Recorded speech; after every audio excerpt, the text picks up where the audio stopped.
She played where no one listened, until the night one man stopped to hear her heart. In the narrow veins of the city, tucked between towering buildings that scraped the clouds, there was an alleyway.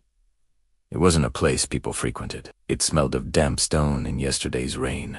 A shortcut for those in a hurry and a shelter for stray cats. But every evening, just as the city lights began to blur the stars, this forgotten corner came alive with a sound so pure, so full of longing, that it seemed to belong to another world. The sound came from Alara and her violin. Her fingers, nimble and sure, danced across the strings, weaving melodies that told stories of sun-drenched meadows and whispered secrets under a moonlit sky. She didn't play for an audience, not in the traditional sense. The passerby, if there were any, were ghosts in a hurry, their faces illuminated by their phones, their ears plugged against the city's symphony of sirens and traffic. Alara played for the alley itself, for the crumbling brick walls that absorbed her sorrow, for the puddles that reflected her fleeting joy, and for the silent, watchful moon. She played what she couldn't say. Each note was a word, each phrase a feeling. Her music was a diary, an open-hearted confession of a life lived in the quiet shadows. She poured her loneliness into the melancholic strains of a waltz, her hopes into the soaring crescendos of a concerto, and her memories into the gentle, wistful notes of a lullaby.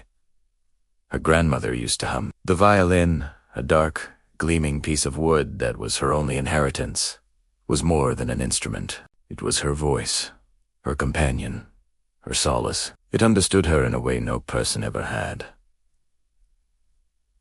Why the alley? People had asked, on the rare occasions they noticed her. Why not a bustling square, a subway station, or a park where crowds might gather? Alara would just offer a small, shy smile. She couldn't explain that the anonymity of the alley was her sanctuary. Here, there was no judgment, no expectation. There was only the raw, unfiltered connection between her soul and the music it created. She wasn't performing. She was simply being. Then came the night the silence was broken, not by her final note, but by the soft scuff of a shoe on pavement. A figure emerged from the shadows at the far end of the alley. Alara's bow faltered, the note dying with a surprised squeak. Her heart hammered against her ribs. She was used to being invisible, a phantom musician in a concrete canyon.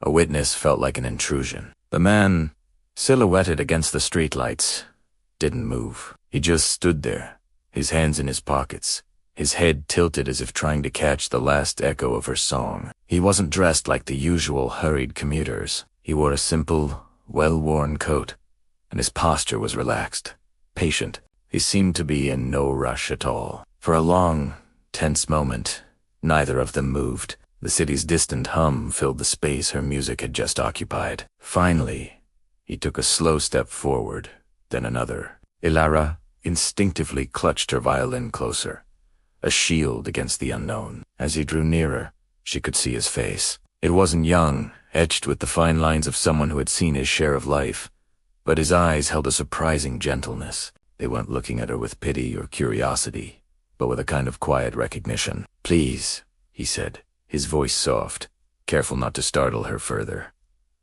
"Don't stop on my account." "I was enjoying that." Alara stared at him, bewildered. You were listening." A small, sad smile touched his lips. "I've been listening for weeks. I work late, in the building just there." He gestured vaguely with his chin. "Your music, it's the last bit of beauty I hear before I head home. I just never had the courage to tell you." His name was Arthur. He was a book restorer, a mender of broken spines and torn pages. He spent his days in a quiet, dusty workshop, surrounded by the ghosts of stories past. Like Alara, he was a guardian of forgotten things, a man who found meaning in the delicate and the overlooked. He understood the language of silence and the weight of unspoken histories. That night, Alara played again. But this time it was different. She played for her audience of one. The music that flowed from her violin was no longer just a solitary confession. It was a conversation. She played a piece full of hesitant questions, and she felt, rather than saw, Arthur's silent, attentive reply. The alley, once a symbol of her isolation, transformed into an intimate concert hall. The crumbling brick walls seemed to lean in, listening alongside him. From that night on, Arthur became a fixture in her alley. He would arrive as the first stars appeared and stay until her last note faded into the night air. He never interrupted.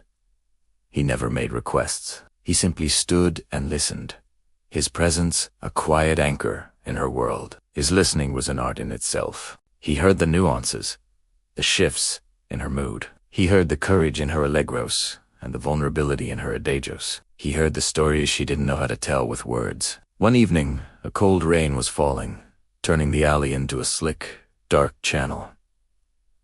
Alara hadn't expected him to be there, but as she packed up her violin, ready to surrender to the weather, she saw his familiar silhouette under a small awning, holding a large umbrella. He walked over and held it over her head. "I brought you something," he said, handing her a steaming paper cup. Hot chocolate. The warmth spread through her cold fingers, a simple, profound gesture of care. "Why do you do this?" she asked, her voice barely a whisper. "Why do you stand in the cold and the rain just to listen?" Arthur looked at her, his gentle eyes reflecting the dim city lights. "Because," he said slowly, "when you play, I don't feel so alone. You play the things I feel but can't name. It's like you're taking all the broken pieces of the world and making them whole again." Just for a little while in that moment, Alara understood. Her music wasn't just an escape from her own loneliness. It was a beacon for another lonely soul. In an alleyway where no one listened, one man had stopped, and in doing so, he hadn't just heard her music, he had heard her.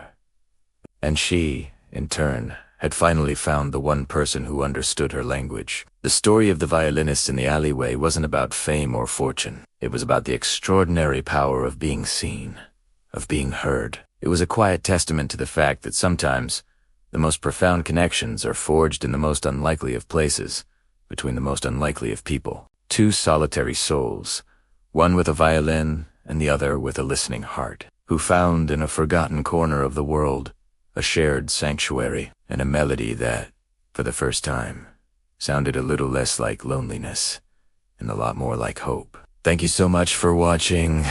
If this story touched your heart, please like, subscribe, and share it with someone who might need to hear it. See you next time.